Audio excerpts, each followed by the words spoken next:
నమస్కారం న్యూస్ కి స్వాగతం. ముందుగా ముఖ్యాంశాలు. విజయనగరంలో కోట వద్ద డివైఎఫ్ఐ భారీ నిరసన. ప్రభుత్వ జాబ్ క్యాలెండర్ నిరుద్యోగులను వంచడమేనంటూ మండిపాటు.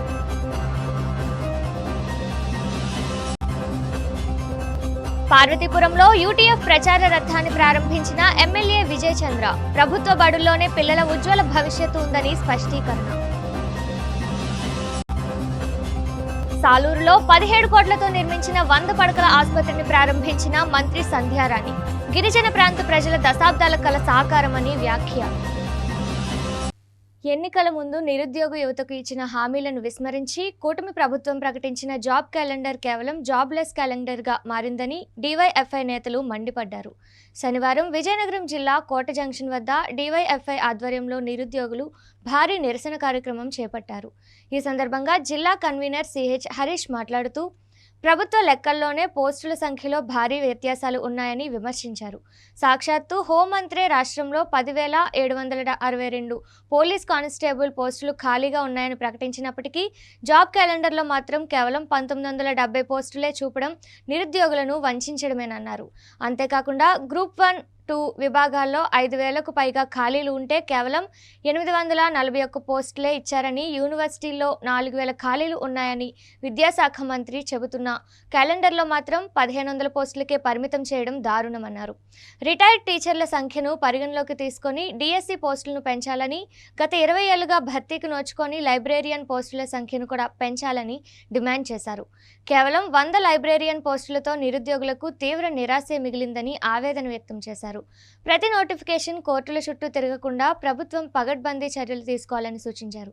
ఈ నిరసనలో డివైఎఫ్ఐ నాయకులు సతీష్, వెంకటేష్, భాగ్యలక్ష్మి, రమ్య, మురళి తదితరులు పాల్గొన్నారు. కూటమి ప్రభుత్వం ఏదైతే సంవత్సరానికి జాబ్ క్యాలెండర్ అని చెప్పేసి 2 సంవత్సరాల తర్వాత జాబ్ క్యాలెండర్ రిలీజ్ చేసింది. ఇది కూడా ఈ జాబ్ క్యాలెండర్ అనేది నిరుద్యోగులందరూ కూడా నిరసనలు చేసే విధంగా ఉంది.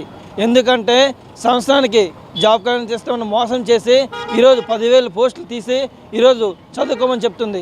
ఒకవైపు హోంమంత్రి శాఖ, పోలీస్ శాఖలో 11,000 పోస్టులు ఉన్నాయని చెప్పేసి బహిరంగ ప్రకటిస్తే ఈరోజు చూస్తే కేవలం 1970 పోస్టులు తీసి మోసం చేస్తున్నారు. అలాగే మెగా డిఎస్సి తీస్తామని చెప్పేసి ఈరోజు దగా డిఎస్సిగా 1,500 పోస్టులు భర్తీ చేశారు. దీని కారణంగా చాలా నిరుద్యోగులందరూ కూడా ఇబ్బంది పడుతున్నారు. ఈరోజు విజయనగరం జిల్లా చూస్తే ఇటువంటి పోస్టులు కూడా లేవు. ఒకవైపు ప్రభుత్వం నిరుద్యోగులందరూ కూడా పస్తులుంటూ ఇంటి దగ్గర అప్పులు చేసేసి ఉద్యోగం కోసం వస్తే ఈరోజు జాబ్ కావాలని చెప్పేసి అదిగో ఇదిగో అని చెప్పేసి ఈరోజు తక్కువ పోస్టులు తీసి అలాగే జాబ్ మేళా తీసామని చెప్పేసి బోటమాడుతుంది ఈ ప్రభుత్వం. తక్షణమే ఏదైతే జాబ్ క్యాలెండర్ రిలీజ్ చేశారో ఈ జాబ్ క్యాలెండర్ పోస్టులు పెంచి కొత్తగా నూతన జాబ్ క్యాలెండర్ రిలీజ్ చేయాలి. లేని ఎట్లా ఏదైతే నిరుద్యోగులు ఉన్నారో నిరుద్యోగులందరూ ఏకం చేసి ఈ ప్రభుత్వానికి బుద్ధి చెప్తామని చెప్పేసి ఈ సందర్భంగా తెలియజేస్తున్నాం. వాతావరణ మార్పులు అన్నదాతల ఆశలపై నీళ్లు చల్లుతున్నాయి. విజయనగరం జిల్లా రాజాం ప్రాంతంలో ఇటీవల కురుస్తున్న ఈదురుగాలులతో కూడిన అకాల వర్షాలకు మామిడి పంట తీవ్రంగా దెబ్బతింటోంది. చేతికొచ్చే దశలో ఉన్న మామిడికాయలు నేల రాలడంతో రైతులు కన్నీటి పర్యంతమవుతున్నారు. ఈ ఏడాది ప్రారంభం నుంచే ప్రకృతి మామిడి రైతును పరీక్షకు గురిచేస్తుంది. కొద్ది రోజుల క్రితం కురిసిన దట్టమైన పొగమంచు వల్ల పూత మాడిపోయి పిందెలు రాలిపోయాయి. ఆ నష్టం నుంచి ఇంకా కోలుకోకముందే ఇప్పుడు అకాల వర్షాలు తోడవడంతో రైతులు కోలుకోలేని దెబ్బతిన్నారు. ముఖ్యంగా లక్షల రూపాయలు వెచ్చించి తోటలను కౌలుకు తీసుకున్న రైతుల పరిస్థితి అత్యంత దయనీయంగా మారింది. పెట్టిన పెట్టుబడి కూడా వచ్చేలా లేదని, అప్పుల ఊబిలో కూరుకుపోతున్నామని అన్నదాతలు ఆవేదన వ్యక్తం చేస్తున్నారు. ప్రభుత్వం తక్షణమే స్పందించి పంట నష్టాన్ని అంచనా వేసి తమను ఆదుకోవాలని వారు వేడుకుంటున్నారు.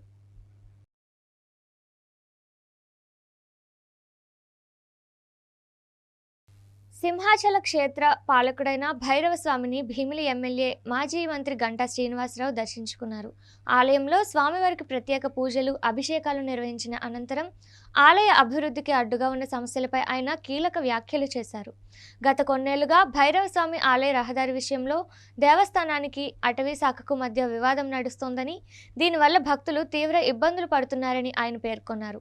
ముఖ్యంగా ఆలయ ప్రాంతం అటవీ శాఖ ఆధీనంలో ఉండటంతో భక్తులకు కనీస అవసరాలు తీర్చడం కూడా సాధ్యపడటం లేదని అసహనం వ్యక్తం చేశారు. భక్తులు సుమారు కిలోమీటర్ మేర రాళ్లపై నడవాల్సి రావడం బాధాకరమన్నారు. ఈ సమస్య పరిష్కారం కోసం ఇప్పటికే అటవీ శాఖ అధికారులు, జీవీఎంసీ మరియు దేవస్థాన అధికారులతో చర్చలు జరిపినట్లు గంటా శ్రీనివాసరావు వెల్లడించారు. వచ్చే వారం 10 రోజుల్లోనే రహదారికి సంబంధించి గ్రావెల్ పనులు ప్రారంభిస్తామని హామీ ఇచ్చారు. ఆలయ అభివృద్ధికి విరాళాలు ఇచ్చేందుకు భక్తులు ముందుకు వస్తున్నా అటవీ శాఖ అనుమతుల వల్ల ఆటంకాలు ఎదురవుతున్నాయని తెలిపారు. అటవీ ప్రాంతాల్లోని దేవాలయాలు, గిరిజన ప్రాంతాలకు రహదారులు, డ్రైనేజీ వంటి సౌకర్యాలు కల్పించాలని ముఖ్యమంత్రి చంద్రబాబు నాయుడు ఇప్పటికే కలెక్టర్ల సదస్సులో స్పష్టమైన ఆదేశాలు ఇచ్చారని గుర్తు చేశారు. ప్రజల, భక్తుల అవసరాల విషయంలో అటవీ శాఖ అడ్డు రాకూడదని స్పష్టం చేశారు.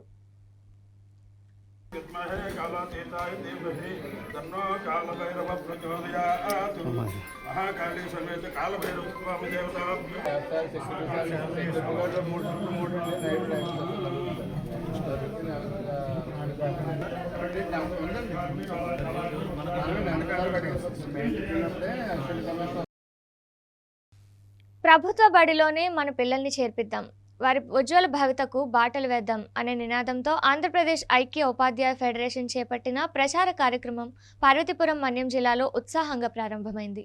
ఈ కార్యక్రమానికి ముఖ్య అతిథిగా విచ్చేసిన పార్వతీపురం ఎమ్మెల్యే బోనెల విజయచంద్ర తొలుత డాక్టర్ బిఆర్ అంబేద్కర్ విగ్రహానికి పూలమాల వేసి నివాళులర్పించారు. అనంతరం ఆయన యూటీఎఫ్ ప్రచార రథాన్ని జెండా ఊపి ప్రారంభించారు. ఈ సందర్భంగా ఎమ్మెల్యే మాట్లాడుతూ ప్రభుత్వ పాఠశాలల్లోనే విద్యార్థులకు అత్యుత్తమ మౌలిక వసతులు కల్పిస్తున్నామని స్పష్టం చేశారు. ప్రైవేట్ పాఠశాలల మోజులో పడి ప్రభుత్వ బడులపై ఆదరణ తగ్గుతున్న తరుణంలో యూటీఎఫ్ ఇలాంటి చైతన్య కార్యక్రమాలు చేపట్టడం అభినందనీయమని హర్షం వ్యక్తం చేశారు.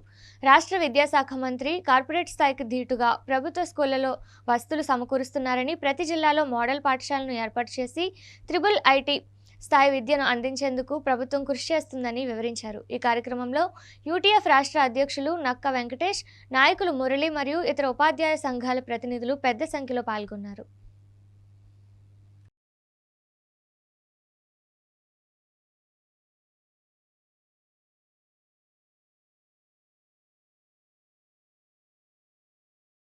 పిల్లల్లో ఉన్న టాలెంట్ని బయటికి తీసుకురావాలనుకుంటున్నారు.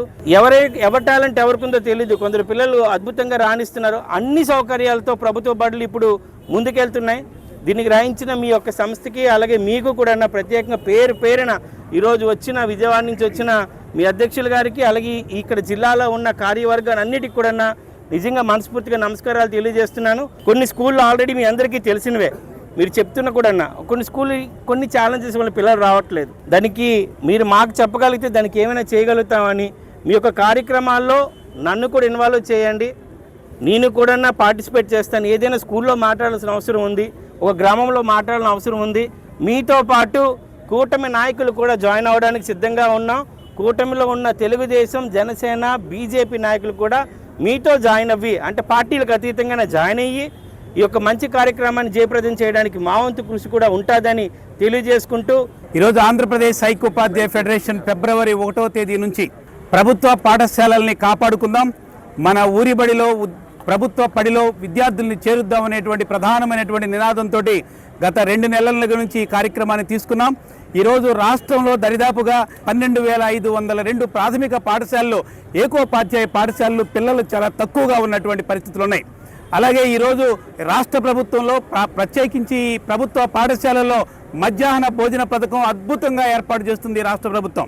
అలాగే ఈ రోజున పిల్లలందరికీ ఉచితమైనటువంటి, నాణ్యమైన, మంచి సామర్థ్యాలు కలిగినటువంటి బోధన అందించేటువంటి ఉపాధ్యాయులు ఈరోజు ప్రభుత్వ పాఠశాలలో ఉన్నారు.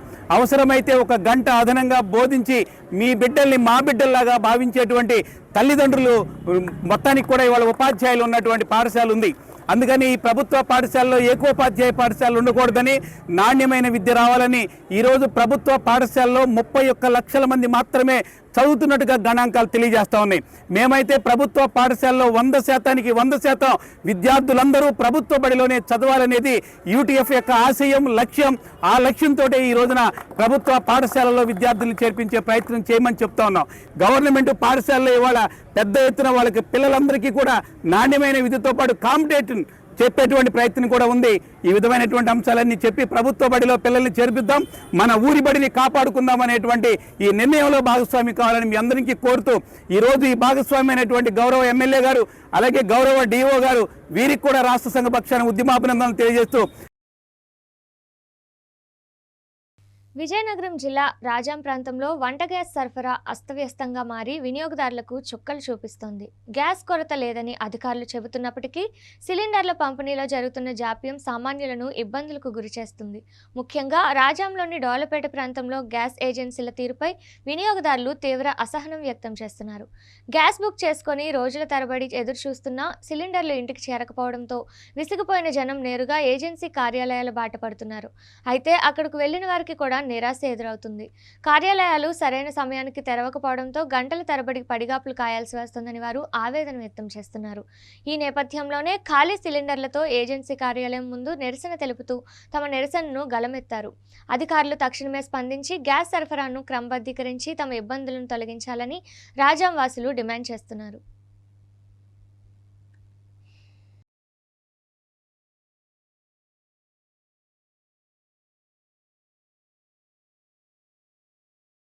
విశాఖపట్నం ఎన్ఏడి కొత్త రోడ్డు ఫ్లైఓవర్ సమీపంలో ఘోర ప్రమాదం చోటు చేసుకుంది. ఫ్లైఓవర్ నుంచి కాకానీ నగర్ జంక్షన్ వైపు వెళ్తున్న మార్గంలో 2 లారీలు ఒక ఆటోను ఢీకొట్టాయి. ఈ ప్రమాద ధాటికి ఆటో అదుపు తప్పి లారీల మధ్యలో బోల్తా పడింది.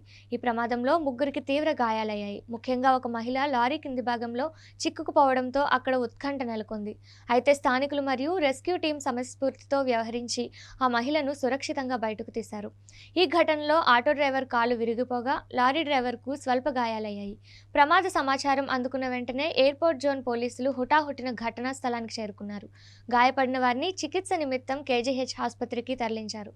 ఈ ప్రమాదం కారణంగా ఎన్ఏడి ఫ్లైఓవర్ పైభాగంతో పాటు కింద కూడా భారీగా ట్రాఫిక్ స్తంభించిపోయింది. పోలీసులు క్రేన్ల సహాయంతో వాహనాలను తొలగించి ట్రాఫిక్ను క్రమబద్ధీకరించారు. విజయనగరం జిల్లా రాజాంలోని ముస్లిం సోదరులు రంజాన్ వేడుకలు ఘనంగా జరుపుకున్నారు. అల్లాను స్మరించుకుంటూ మసీదులో ప్రత్యేక ప్రార్థనలు చేశారు. అనంతరం ఒకరినొకరు ఆలింగనం చేసుకుని రంజాన్ శుభాకాంక్షలు తెలుపుకున్నారు. నెలవంక ఒక రోజు లేటుగా కనిపించడంతో రంజాన్ పండుగ నేడు జరుపుకుంటున్నట్టు తెలిపారు. ఈ సందర్భంగా ముస్లిం పెద్దలు మాట్లాడుతూ ప్రేమ, సోదరభావం, శాంతికి చిహ్నమే రంజాన్ పర్వదినమన్నారు. 30 రోజుల పాటు కఠోర ఉపవాస దీక్షలు చేసి అల్లా అనుగ్రహం పొందుతారని తెలిపారు. ఆ అల్లా చల్లని దీవెనలతో చక్కగా వర్షాలు కురిసి పంటలు సమృద్ధిగా పండి ప్రజలు సుఖ సంతోషాలతో జీవించాలని ఆకాంక్షించారు. ఈ కార్యక్రమంలో ముస్లిం సోదరులు అధిక సంఖ్యలో పాల్గొన్నారు.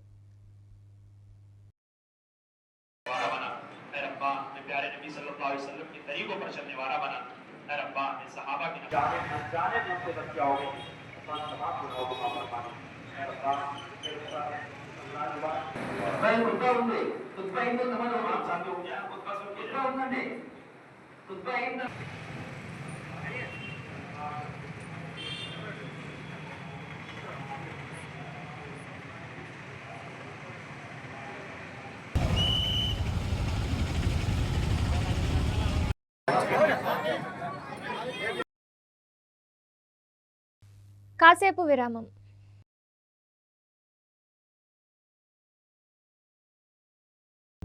అందమంటేనే ఆడవాళ్లు, మరి మన ఆడవాళ్లకి మరింత అందం చేకూర్చేది బంగారం. బంగారం కొనడం సులభమే, కానీ నాణ్యమైన బంగారం కొనడం అంత ఈజీ కాదు. సంప్రదాయమైన కలెక్షన్స్, నాణ్యమైన ఆభరణాలు, సామాన్యుడికి కూడా అందుబాటైన ధరలు, నమ్మకమైన పేరు, అది మన ధనలక్ష్మి జ్యువెలర్స్. మా బామ్మ ఎప్పుడు చెప్పేది, ఒక్కసారి ధనలక్ష్మి జ్యువెలర్స్ లో బంగారం కొంటే మళ్ళీ మళ్ళీ కొంటూ ఉంటామని. ధనలక్ష్మి జ్యువెలర్స్, డాబా తోట, ఎంజీ రోడ్, విజయనగరం.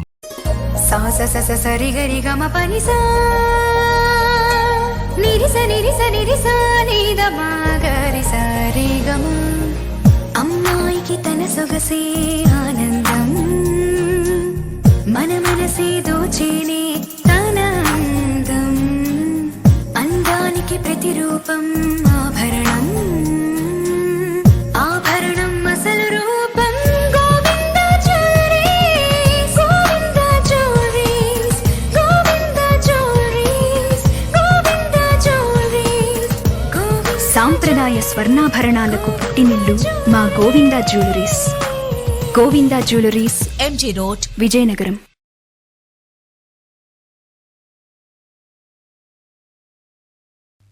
రానున్న రోజుల్లో నిరుద్యోగ రహిత రాష్ట్రంగా తీర్చిదిద్దడమే లక్ష్యంగా సుమారు 20 లక్షల ఉద్యోగాల కల్పనకు తమ ప్రభుత్వం కట్టుబడి ఉందని బొబ్బిలి ఎమ్మెల్యే బేబీ నాయన ధీమా వ్యక్తం చేశారు. విజయనగరం జిల్లా బొబ్బిలి కోటలో శనివారం నిర్వహించిన మీడియా సమావేశంలో ఆయన మాట్లాడారు. ఈ సందర్భంగా ఉత్తరాంధ్ర అభివృద్ధికి కూటమి ప్రభుత్వం తీసుకుంటున్న చర్యలను వివరించారు. ప్రభుత్వం ఇప్పటికే జాబ్ క్యాలెండర్ను విడుదల చేసిందని, ఇందులో భాగంగా మొదటి ఏడాది 20,000, రెండో ఏడాది 10,000 ఉద్యోగాలను భర్తీ చేస్తున్నట్లు వెల్లడించారు. ముఖ్యంగా ఈ నెల 23న శంకుస్థాపన జరగనున్న మిట్టల్ స్టీల్ ప్లాంట్ ద్వారా ఈ ప్రాంత రూపురేఖలు మారిపోతాయన్నారు. ఈ ప్లాంట్ వల్ల ప్రత్యక్షంగా పరోక్షంగా సుమారు 50,000 మందికి ఉపాధి అవకాశాలు లభిస్తాయని వివరించారు. భోగాపురం ఎయిర్పోర్ట్ మరియు స్టీల్ ప్లాంట్ నిర్మాణాలతో ఉత్తరాంధ్ర పారిశ్రామికంగా అభివృద్ధి చెందుతుందని, అలాగే నియోజకవర్గంలోని పారాది వంతెన పనులను కూడా త్వరలోనే పూర్తి చేస్తామని హామీ ఇచ్చారు.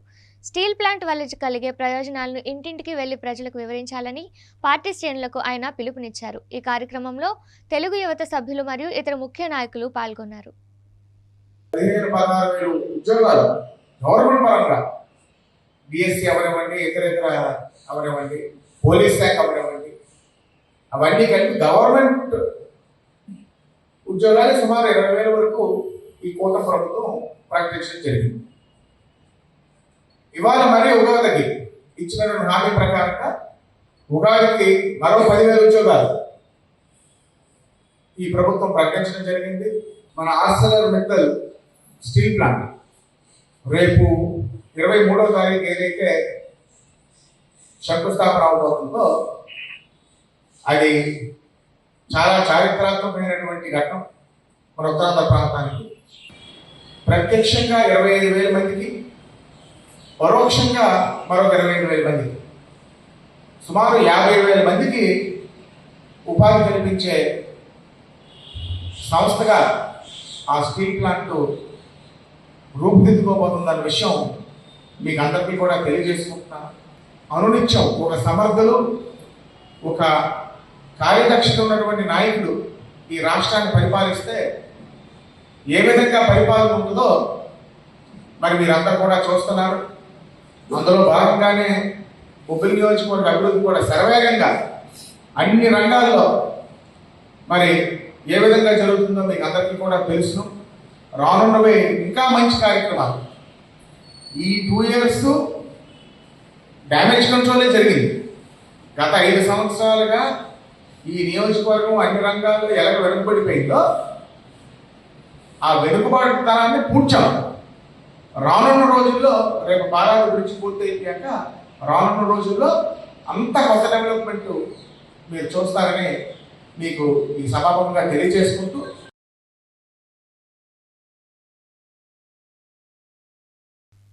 నిరుద్యోగ యువతకు ఇచ్చిన మాట ప్రకారం కూటమి ప్రభుత్వం ఉగాది పర్వదినాన జాబ్ క్యాలెండర్ ప్రకటించి తన చిత్తశుద్ధిని నిరూపించుకుందని పార్వతీపురం ఎమ్మెల్యే బోనెల విజయచంద్ర కొనియాడారు. ఈ మేరకు పార్వతీపురం మన్యం జిల్లా కేంద్రంలోని పార్టీ కార్యాలయంలో మీడియా సమావేశం నిర్వహించారు. ఈ సందర్భంగా ఆయన మాట్లాడుతూ ముఖ్యమంత్రి చంద్రబాబు నాయుడు, మంత్రి నారా లోకేష్ నేతృత్వంలో యువత భవిష్యత్తుకు ప్రభుత్వం బంగారు బాటలు వేస్తుందని ఆశాభావం వ్యక్తం చేశారు. మంత్రి నారా లోకేష్ విడుదల చేసిన జాబ్ క్యాలెండర్ ఒక చారిత్రాత్మక నిర్ణయమని, దీని ద్వారా నిరంతర కృషి మరియు పట్టుదలతో ప్రతి హామీని అమలు చేస్తూ ప్రజల్లో విశ్వాసాన్ని మరింత బలపరుస్తున్నామని తెలిపారు. మొత్తం 10,060 పోస్టులతో ప్రారంభమైన ఈ నియామక ప్రక్రియలో భాగంగా గ్రూప్ 1, గ్రూప్ 2తో పాటు పోలీస్ శాఖ, ఉన్నత విద్య, పాఠశాల విద్య మరియు ఏఈఈ వంటి కీలక విభాగాల్లో భారీగా నియామకాలు చేపట్టబోతున్నట్లు వివరించారు. మాజీ ముఖ్యమంత్రి జగన్ కేవలం 5,000 రూపాయల వేతనంతో వాలంటీర్ వ్యవస్థను తెచ్చి లక్షల ఉద్యోగాలు ఇచ్చామంటూ బూటకపు మాటలతో యువతను వంచారని మండిపడ్డారు. ఉపాధి కల్పనలో లోకేష్ తీసుకుంటున్న చొరవ నిరుద్యోగులకు కొండంత అండగా నిలుస్తుందని స్పష్టం చేశారు. ఈ కార్యక్రమంలో టీడీపీ నాయకులు, కార్యకర్తలు పాల్గొన్నారు. ఆర్సెల్ మిట్టల్ ఇండస్ట్రీస్ని గౌరవ ముఖ్యమంత్రిగా అనకాపల్లిలో ప్రారంభిస్తున్నారు. ఇది భారతదేశంలోనే ఒక అతిపెద్ద ఇండస్ట్రీస్గా, అంటే యూరోప్ దాటిన తర్వాత ఇంకేదైనా పెద్దది ఉంది అంటే అది మన ఇండియాలోనే, అది మన ఆంధ్రప్రదేశ్లోనే, అది మన అనకాపల్లి దగ్గరే అతిపెద్ద స్టీల్ ప్లాంట్ రాబోతుంది. దాని ద్వారా డైరెక్ట్లీ, ఇండైరెక్ట్లీ దాదాపుగా ఒక 50,000 మంది కుటుంబాలు ఆధారపడే అవకాశాన్ని ప్రభుత్వం కల్పించబోతుంది. అంటే ప్రభుత్వంలో ఎంత చిత్తశుద్ధి ఉందనే విషయాన్ని మీరు గమనించాలి. ప్రజల కోసం నిత్యం కష్టపడే వ్యక్తి మన గౌరవ ముఖ్యమంత్రి గారు. తన కోసం, తన స్వార్థం కోసం కాకుండా రాబోయే జనరేషన్స్ కోసం నిత్యం కష్టపడుతున్నారు. ఈ యొక్క అద్భుతమైన అవకాశాన్ని రాబోయే డిగ్రీ చదువుకున్న ప్రతి ఒక్క విద్యార్థికి నిస్సాయ చెందే అవసరం లేదు. మన ఉత్తరాంధ్రలోనే ప్రతి ఒక్కరికి ఉద్యోగ అవకాశాలు మెండుగా ఉంటాయని తెలియజేసుకుంటున్నాను. ఈ కూటమి ప్రభుత్వంలో మా నాయకుడు చంద్రబాబు నాయుడు పాలనలో ఈ అద్భుతాలన్నీ చూస్తున్నప్పుడు ప్రజలతో పాటు మేము కూడా ఆనందానికి గురవుతున్నాం నిశ్చయం తెలియజేసుకుంటూ, రాష్ట్రం విడిపోయిన తర్వాత ఇంత పెట్టుబడులు వస్తాయని ఎవరూ అనుకోలేదు. కాకపోతే వాళ్ళ కృషి, వాళ్ళ పట్టుదల, వాళ్ళ డెడికేషను రాష్ట్రానికి ఇంతవరకు అన్ని పెట్టుబడులు తీసుకురావడం, ఈ కూటమి పాలనలో రాష్ట్రం అభివృద్ధి చెందడమే కాదు, అభివృద్ధికి మించి ఉద్యోగ అవకాశాల కోసం పక్క రాష్ట్రాలు మన దగ్గరికి వస్తారనే విషయాన్ని గర్వంగా మీకు తెలియజేసుకుంటూ సెలవు తీసుకుంటున్నాను.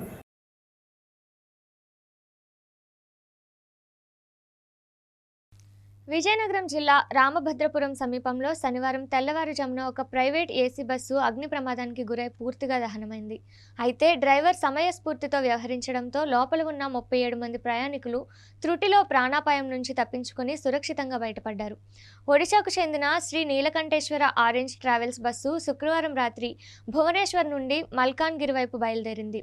శనివారం తెల్లవారుజామున సుమారు 4:30 గంటల సమయంలో రామభద్రపురం మండల కేంద్రానికి కేవలం 1.5 కిలోమీటర్ల దూరంలోకి చేరుకోగానే బస్సు వెనుక టైరు అకస్మాత్తుగా పేలిపోయింది. వెంటనే మంటలు చెలరేగడాన్ని గమనించిన డ్రైవర్ ఏమాత్రం ఆలస్యం చేయకుండా వాహనాన్ని నిలిపివేసి ప్రయాణికులందరికీ వెంటనే కిందికి దింపేశారు. ప్రమాద సమాచారం అందుకున్న బాడంగి అగ్నిమాపక సిబ్బంది ఘటనా స్థలానికి చేరుకొని మంటలను అదుపులోకి తెచ్చినప్పటికీ అప్పటికే బస్సు పూర్తిగా కాలిపోయింది. బాడంగి సిఐ శ్రీనివాసరావు, ఎస్ఐ ప్రసాద్ ఘటనా స్థలాన్ని పరిశీలించి ప్రమాదానికి గల కారణాలపై కేసు నమోదు చేసి దర్యాప్తు చేపట్టారు. పెను ప్రమాదం తప్పడంతో ప్రయాణికులందరూ ఊపిరి పీల్చుకున్నారు.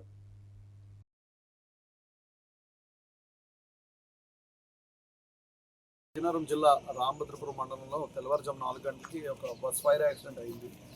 ఏంటంటే ఒరిస్సా ఆరెంజ్ ట్రావెల్స్ బస్ అండి, నీలకంఠేశ్వర్ అని చెప్పి ఒరిస్సా ఆరెంజ్ అండర్లో ట్రావెల్ ఒరిస్సాలోని భువనేశ్వర్ నుంచి బయలుదేరి నిన్న రాత్రి 7:45 బయలుదేరి తెల్లవారుజామున 4 గంటలకి రామభద్రపురం నేషనల్ హైవే మీద నారాపురం సాలూరు వెళ్ళే రోడ్లోని టైరు బ్యాక్ సైడ్ రైట్ వీలు పంచర్ అయింది. పంచర్ అయిన తర్వాత ఇమీడియట్గా ఫైర్ అయిన తర్వాత డ్రైవర్ అలర్ట్ అయ్యి బస్సు లెఫ్ట్ సైడ్ ఆఫీసిన తర్వాత పాసింజర్లందరినీ అలర్ట్ చేస్తే ట్రావెలర్స్ అందరూ పాసింజర్లు అందరూ దింపారు. దిగిన తర్వాత ఇమీడియట్గా లోకల్ పోలీస్కి, ఫైర్ డిపార్ట్మెంట్కి ఇన్ఫర్మేషన్ వచ్చిన ఇమీడియట్గా మా టీము ఎవరైతే పోలీస్ సిబ్బంది నైట్ పెట్రోలింగ్ చేస్తున్నారో వాళ్ళు, ఎస్ఐ గారి టీం రావడం జరిగింది. ఫైర్ టెండర్ కూడా బాడంగి నుంచి వచ్చిన తర్వాత మంటలను అదుపులో చేయడం జరిగింది. ఇందులో ఉన్న 42 సుమారు పాసింజర్లు ఇమీడియట్గా దాని వెనకాతలే మళ్ళీ ఆరెంజ్ ట్రావెల్స్ బస్సు వస్తే దాని ద్వారా టువర్డ్స్ మల్కాన్గిరి వెళ్ళిపోవడం జరిగింది. ఇందులో ఈ ఇన్సిడెంట్లో ఫైర్ యాక్సిడెంట్లో ఎటువంటి క్యాజువాలిటీస్ కానీ ఇంజరీస్ కానీ జరగలేదు. వాళ్ళ కనుక బ్యాగేజెస్ ఏదైతే ప్రాపర్టీ ఏదైతే ఉందో అది మాత్రమే డ్యామేజ్ అయింది. ఎటువంటి క్యాజువాలిటీస్ అయితే లేవు.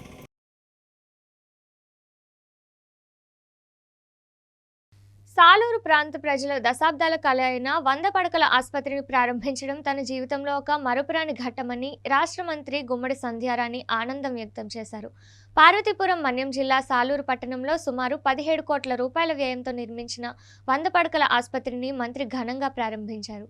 ఈ సందర్భంగా ఏర్పాటు చేసిన సభలో ఆమె మాట్లాడుతూ 2018లో తాను ఎమ్మెల్సీగా ఉన్న సమయంలోనే ఈ ఆసుపత్రికి శంకుస్థాపన చేశానని, నేడు మంత్రిగా బాధ్యతలు చేపట్టిన 18 నెలల కాలంలోనే దానిని పూర్తి చేసి ప్రజలకు అంకితం చేయడం ఎంతో తృప్తిని ఇస్తుందని అన్నారు. ముఖ్యంగా గిరిజన ప్రాంత ప్రజలు అనారోగ్యం పాలైనప్పుడు నాటు వైద్యులను, సంచి వైద్యులను ఆశ్రయించి ప్రాణాల మీదకు తెచ్చుకోవద్దని, నేరుగా ఈ అత్యాధునిక ఆసుపత్రికి వచ్చి చికిత్స పొందాలని పిలుపునిచ్చారు. సాలూరుతో పాటు పాచిపెంట, మక్కువ, రామభద్రపురం ప్రాంతాల ప్రజలకు ఇది వరప్రసాదమని పేర్కొన్నారు. గతంలో చిన్న సమస్య వచ్చినా విజయనగరం ఆసుపత్రికి రిఫర్ చేసే పరిస్థితి ఉండేదని, కానీ ఇకపై ఆ అవసరం లేకుండా 24 మంది సీనియర్ స్పెషలిస్ట్ డాక్టర్ల పర్యవేక్షణలో ఇక్కడే మెరుగైన వైద్య సేవలు అందుతాయని వివరించారు. గత ప్రభుత్వ హయాంలో కనీసం కుక్క కాటుకు లేదా మలేరియాకు మందులు దొరకని పరిస్థితి ఉండేదని, నేడు ఆ పరిస్థితి మారి అన్ని రకాల అత్యవసర మందులు ఈ ఆసుపత్రిలో అందుబాటులో ఉంచామని స్పష్టం చేశారు. ఈ కార్యక్రమంలో ఇతర అధికారులు, కూటమి నాయకులు, కార్యకర్తలు పాల్గొన్నారు.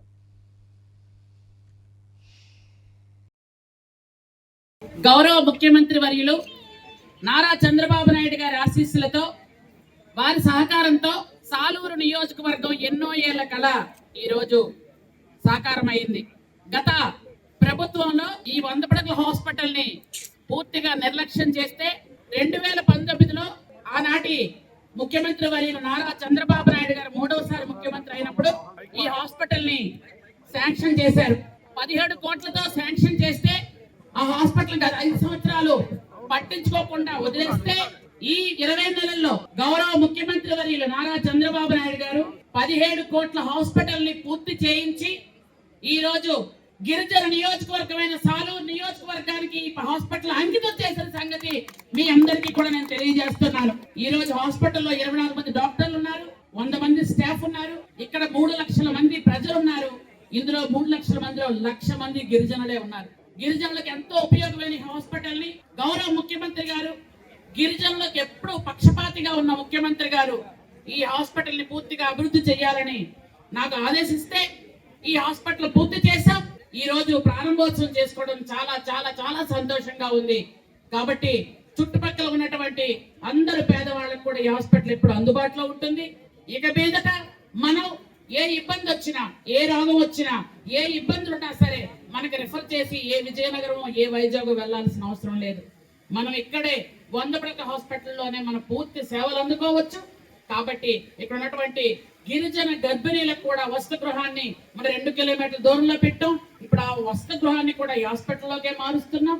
ఇక్కడే గిరిజన గర్భిణీలు ముందుగుండా ఇక్కడ వచ్చి వాళ్ళు ఇక్కడే పౌష్టికాహారం తీసుకొని సుఖప్రసవం అయిన తర్వాత వాళ్ళ గమ్యస్థానానికి కూడా మేమే చేర్చడానికి కూడా ఇక్కడ అన్ని ఏర్పాట్లు చేయటం జరిగింది. విజయనగరంలోని కస్తూర్బా గాంధీ బాలికా విద్యాలయాల్లో అర్హులైన బాలికలకు ప్రవేశాల కోసం మార్చి 12 నుంచి ఏప్రిల్ 1 వరకు దరఖాస్తులు స్వీకరించినట్లు డీఈఓ మాణిక్యం నాయుడు తెలిపారు. ఈ మేరకు విజయనగరం జిల్లా కేంద్రంలోని తన కార్యాలయంలో మీడియా సమావేశం నిర్వహించారు.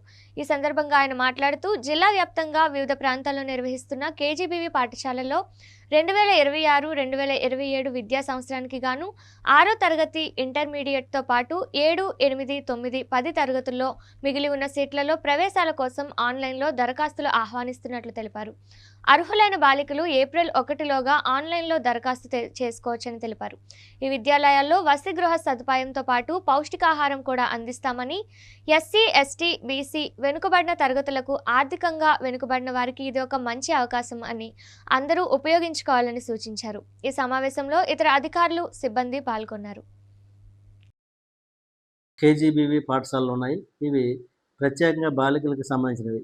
ఈ కేజీబీవీలో 6వ తరగతి మరియు ఇంటర్మీడియట్ ఫస్ట్ ఇయర్లో ప్రవేశం కోసం దరఖాస్తులు మార్చి 12 నుంచి ఏప్రిల్ 1 వరకు తీసుకోవడం జరుగుతుంది ఆన్లైన్ ద్వారా. మరొకసారి ఈ కేజీబీవీలో 6వ తరగతి మరియు ఇంటర్మీడియట్ ఫస్ట్ ఇయర్ లో జాయినింగ్ కోసం బాలికల నుంచి మార్చి 12 నుంచి ఏప్రిల్ 1 వరకు ఆన్లైన్ లో దరఖాస్తులు స్వీకరించడం జరుగుతుంది. అయితే వీటికి ఎవరు అర్హులంటే అనాథ పిల్లలు, అలాగే బడి బయట పిల్లలు, అలాగే డ్రాప్ అవుట్స్ పిల్లలు, అలాగే పేద పిల్లలు, ఎస్సీ, ఎస్టీ, బీసీ, మైనారిటీ, అలాగే బిలో పోవర్టీ లైన్కి చెందిన బాలికలు మాత్రమే అర్హులన్నమాట. కాబట్టి మీకు తెలిసిన పిల్లలు, ఆ అమ్మాయిలు, అలాగే మిగతా వాళ్ళు కూడా, అలాగే గవర్నమెంట్ స్కూల్లో కొంతమంది చదివి బడి మానేసిన వాళ్ళు ఉంటారు.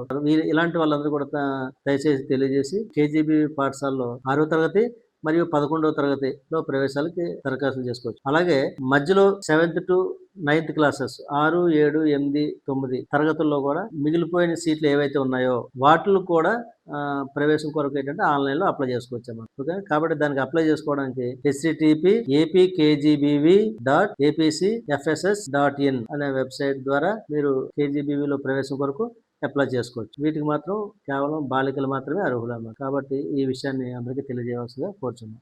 దీనికి ఎటువంటి ఈ జాయిన్ ప్రవేశం కోసం దరఖాస్తుతో పాటు ఎటువంటి రుసుములు కూడా అవసరం లేదు.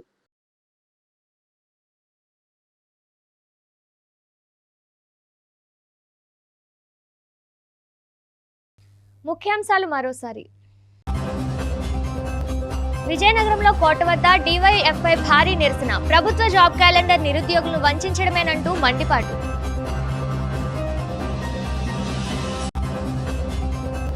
పార్వతీపురంలో యూటీఎఫ్ ప్రచార రథాన్ని ప్రారంభించిన ఎమ్మెల్యే విజయ్ చంద్ర.